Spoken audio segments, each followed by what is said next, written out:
अमेरिकी राजदूत और अधिकारियों को हो रही है दिक्कत। क्या है ये रहस्यमयी हथियार? दुनिया में किसी की भी पकड़ में नहीं आ रहा। 130 अमेरिकी राजदूतों और अधिकारियों की हालत है नाजुक। चाहकर भी कुछ नहीं कर पा रहे हैं जो बाइडेन ने इस हथियार की तह तक जाने के लिए उस आदमी को चुना जिसने ओसामा को ढूंढा था। जी हाँ, इस देश में बीमारी का पहला केस क्यूबा की अमेरिकी एम्बेसी में सन 2016 में आया था। तब से लेकर अब तक तकरीबन अमेरिका के 130 राजदूत और अधिकारी इस देश में बीमारी से परेशान हैं। इतना ही नहीं, इस देश में बीमारी का असर अमेरिका की उपराष्ट्रपति कमला हैरिस की यात्रा पर भी पड़ा। तकरीबन 3 हफ्ते पहले जब वे अमेरिका से वियतनाम की यात्रा पर निकल रही थी, तभी उनके कुछ अधिकारियों को इस रहस्यमयी बीमारी के लक्षण दिखने लगे, जैसे उल्टी, भयंकर सिरदर्द, भुलक्कड़ हो जाना आदि। जिसके बाद जांच करके यह पाया गया कि यह बीमारी वही है जिसके केस सन 2016 में क्यूबा की राजधानी हवाना में स्थित अमेरिकी एम्बेसी में दिखे थे। कहा तो यह जाता है कि यह कोई बीमारी नहीं बल्कि दुश्मन देश एक दूसरे के अधिकारियों और राजदूतों को परेशान करने के लिए इस तरह की बीमारी का प्रयोग करते हैं। दरअसल यह एक माइक्रोवेव रेडिएशन द्वारा उत्पन्न एक बीमारी है। यह रेडिएशन जब बहुत ही हाई लेवल पर हो जाती है तब इंसान को भारी नुकसान पहुंचता है। क्यूबा में अमेरिकी एम्बेसी में सन 2016 में इस बीमारी का पहला केस आया। तब क्यूबा में स्थित अमेरिकी एम्बेसी में कार्यरत अधिकारी और राजदूतों को भयंकर सिरदर्द और उल्टी आदि परेशानियां होने लगी। इसकी जांच तब कराई गई जब यह पाया गया कि यह नेचुरल रूप से कोई बीमारी नहीं है, बल्कि किसी ने अमेरिकी एम्बेसी के नजदीक कोई बहुत ज्यादा माइक्रोवेव रेडिएशन वाला उपकरण लगा रखा है, जिस कारण अमेरिकी अधिकारियों की हालत नाजुक हो गई है। जब क्यूबा की अमेरिकी एम्बेसी में अमेरिकी राजदूतों की हालत नाजुक होने लगी, तब अमेरिका ने जांच बैठाई और कहा कि क्यूबा में जो नुकसान हमारे अधिकारियों को हुआ है, यह सब रूस ने किया है। दरअसल ये एक तरह से एक नई तरकीब है जिसमें दूसरे देश के राजनेताओं और अधिकारियों को विचलित कर उनकी मानसिक स्थिति को खत्म कर दिया जाता है, जिस कारण दूसरे देश के जासूस उस देश की जानकारी और गोपनीय दस्तावेजों को इकट्ठा करते हैं और अपने देश में भेजते हैं।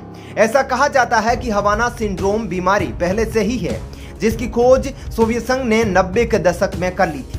किस तरह से माइक्रोवेव रेडिएशन से दुश्मन देश के अधिकारी और राजदूतों को मानसिक रूप से क्षति पहुंचाई जा सकती है और वे क्या योजना बना रहे हैं आदि के बारे में जानकारी इकट्ठा की जा सकती है। दुनिया में तकनीकी और औद्योगिक क्षेत्र में सबसे आगे अमेरिका भी इस बीमारी का तोड़ नहीं निकाल पाता है।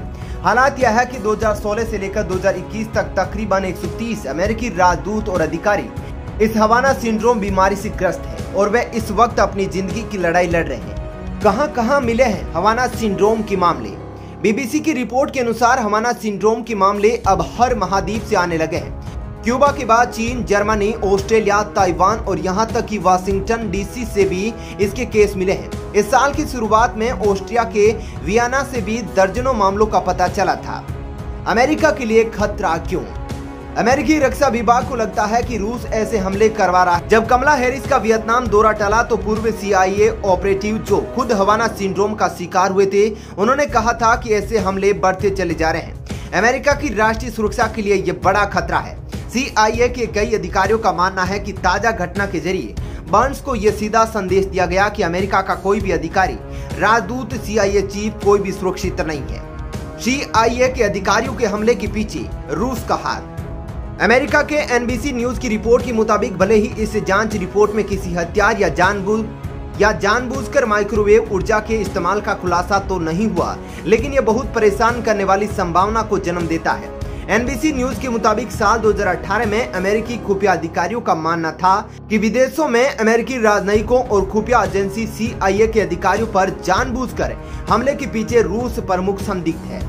जांच के दौरान अमेरिकी वैज्ञानिकों ने 40 से ज्यादा अमेरिकी राजनयिकों की जांच की। इनमें से कई लोगों ने बताया कि उन्हें बहुत तेज आवाज सुनाई दी और सिर में दबाव महसूस होने लगा। इसके बाद उनका सर चकराने लगा, साथ ही देखने में दिक्कत होने लगी। कई राजनयिकों को लंबे समय तक कई परेशानियों से भी जूझना पड़ा है। भारत में आया पहला मामला। हाल ही में CIA के चीफ विलियम बर्न्स अधिकारियों की टीम के साथ भारत के दौरे पर आए थे, भारत के राष्ट्रीय सुरक्षा सलाहकार अजीत डोवाल और PM मोदी से मिलने। हाल ही में मीडिया रिपोर्ट्स के मुताबिक यहां से वापस अमेरिका लौटने के बाद उन्होंने हवाना सिंड्रोम के लक्षणों के बारे में जानकारी दी है। खबर यह भी है कि उनके साथ दौरे पर आए कई अधिकारी और उनके परिजन भी इस अजीबोगरीब बीमारी के लक्षणों का अनुभव कर रहे हैं। जब विलियम बर्न्स को बाहर से जाने के बाद उनके अधिकारियों से शिकायत मिली हवाना सिंड्रोम के बारे में, तो वे गुस्से से लाल पीले हो गए।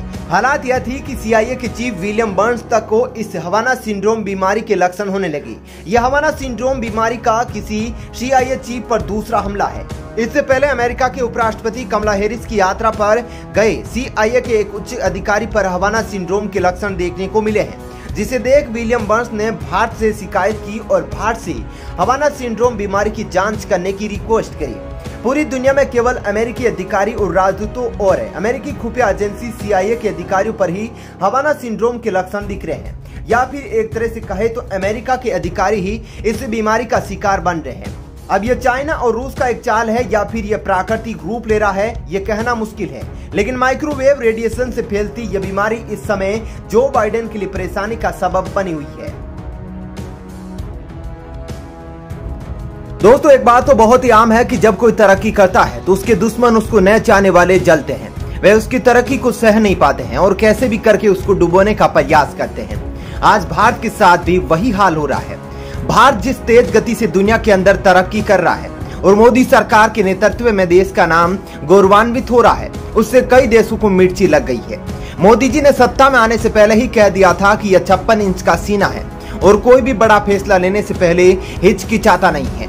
एक और दोस्तों, जहां पर चीन पाकिस्तान लगातार आतंक के बलबूते भारत को कमजोर करने की कोशिश में लगे हैं, तो दूसरी ओर कई ऐसे देश भी हैं जो भारत के साथ तो दिख रहे हैं लेकिन भारत को आर्थिक तौर पर चोट देने की कोशिश कर रहे हैं। अब देखना यह होगा कि क्या भारत आने वाले टाइम में इस अपमान का बदला लेगा, क्या भारत उनको सबक सिखाएगा, क्या मोदी जी अपने 56 इंच के सीने का ट्रेलर उनको दिखाएंगे, यह तो अब वक्त ही बताएगा। दोस्तों, हाल ही के दिनों में फ्रांस और भारत के बीच में बड़े समझौते की वजह से और भारत के लिए फ्रांस के ऐलान के बाद इस दोस्ती को न चाहने वाले देशों में अब UK भी शामिल हो गया है। एक और जहां अमेरिका ने ऑस्ट्रेलिया के साथ डील करके फ्रांस को झटका दिया था, तो वहीं उसने भी भारत के साथ अपने बड़े समझौते से अमेरिका और ब्रिटेन के दांत खट्टे कर दिए थे। लेकिन अब इसी गुस्से के अंदर अपने मकसद को पूरा करने के लिए ब्रिटेन ने भारत का अपमान किया है और कहीं ना कहीं ये जो खबर आ रही है ये ब्रिटेन की पोल खोल रही है कि आखिर क्या ब्रिटेन केवल पैसा कमाने के लिए काम कर रहा है, क्या ब्रिटेन को मानवता से कोई सरोकार नहीं है। यह सवाल भी इस खबर को सुनने के बाद आपके मन में जरूर आएगा। दोस्तों, जैसा कि मैंने आपको बताया कि जो जिनके पास बैठता है वैसा ही आचरण ग्रहण करता है। अमेरिका की UK से अच्छी बॉन्डिंग है और आज अमेरिका के लक्षण ही ब्रिटेन के अंदर आ रहे हैं, जिसकी वजह से ब्रिटेन ने भारत के साथ बहुत बड़ा धोखा किया है। ऐसे में अब भारत क्या ब्रिटेन UK से बदला लेगा, क्योंकि भारत की तरक्की से यूरोपियन यूनियन और UK जैसे देश बहुत ही ज्यादा जलते हैं।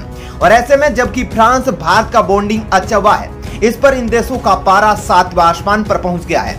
ये कैसे भी करके फ्रांस और भारत को कमजोर करने की कोशिश में लगे हैं और ऐसे ऐसे कदम उठा रहे हैं जो वाकई में टेंशन को बढ़ाने वाले हैं। जिस प्रकार से अमेरिका ने भी अफगानिस्तान को छोड़कर भारत को धोखा दिया और भारत के सामने एक और संकट को पैदा किया।